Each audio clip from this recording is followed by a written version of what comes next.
Good morning, y'all. Let's make some fried okra. This is a southern classic that is crunchy and delicious. You're gonna like this one. Let's cook, y'all. We got families to feed. Alright, so Noah told me that he wanted fried okra, which I thought was funny for Thanksgiving, but he gets to pick. And you can find frozen okra that has been pre-cleaned. That's not a problem. But in this case, I like to start with fresh when I can find it, and I was able to find it. So all I'm doing here is cutting off its little head and its little butt and just making nice slices like that. We're going to fry this, and we're going to fry it pretty quick. We're going to do a cornmeal batter on it, throw it in the deep fryer for just a few minutes just to get it nice and golden. The thing about fried okra that you may not know, oh look, you see this? Is that showing up, that smudge on the knife? Mm-hmm. Alright, okra has this mucilaginous quality, and I should get a bonus point for coming out with that word. It gets slimy if you're, and it really does. Now that's great if you're thickening up a gumbo. That's part of what helps the gumbo thicken up. But if you're just eating okra by itself and it's got that slimy thing happening, no thanks. But it doesn't happen when you deep fry it. So bonus, that's great. So we're just starting off with about 2 pounds of fresh okra. If you've got frozen, go ahead and let it defrost. Usually it's already sliced, so you can skip this step. But this is all that's happening at this point, and I'll be back and show you how to bread it up and get it ready. Alrighty, so we've got a breading station set up here, which is just a fancy way of saying we got a little bit organized, which is a lot for me. I don't usually get that far. So over here we have about 1.5 cups of flour, probably more flour than we need, but I don't like to stop in the middle of everything I'm doing and redo it. So I'm adding a good bit of salt, whoops, and an onion skin. Nope. Good bit of salt and black pepper. And then we're going to add some granulated garlic. You notice how quiet it is in here. I just gave the kids some chicken wings. Everybody's got their mouths full. Alright, so we're going to do the first layer. That's our flour, but we're also going to season this, which is just about 1.5 cups of cornmeal. Plain old white cornmeal. That's way more garlic powder than anybody should ever use. That was about 1 tablespoon. Don't do that. Do it about 2 teaspoons. And this is sea salt, so it's got a larger flake than not kosher salt, than table salt, but it's got a smaller flake than kosher salt. So I added about 2 teaspoons of that. And then we're just stirring them up.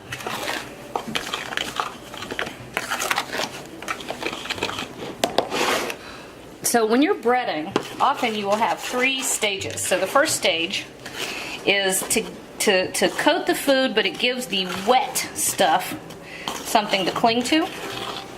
So if we coat our okra with flour, the buttermilk will have something to stick to, which means the cornmeal will stick to the buttermilk. So that's the thought process behind that. And this is all you do, and I'm going to get in here with my hands. I'm going to show you the first few, and then you don't have to watch me anymore because it's just repetitive.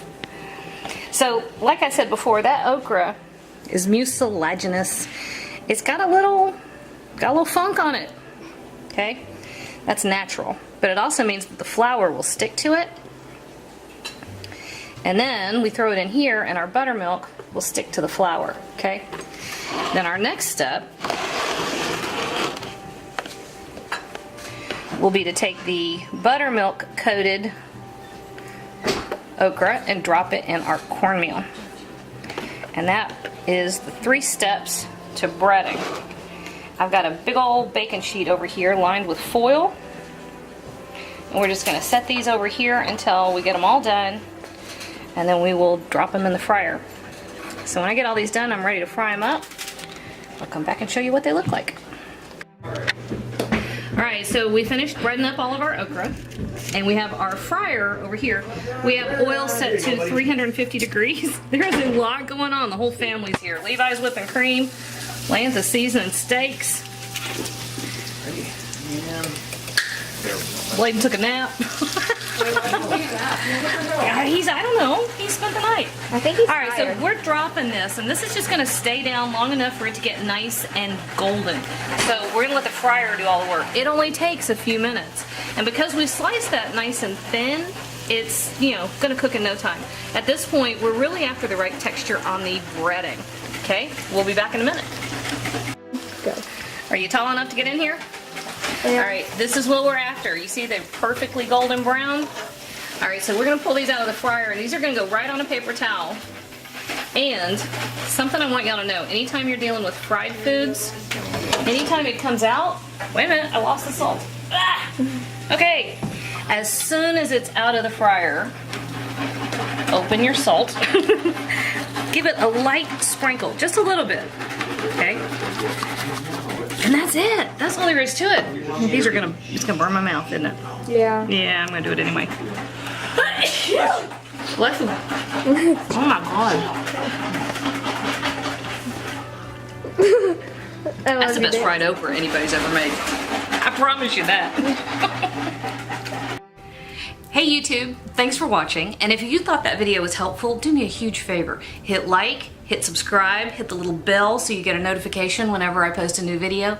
And if you have a second, hop on over to Patreon and check out how to support my channel even more. Again, thanks for watching.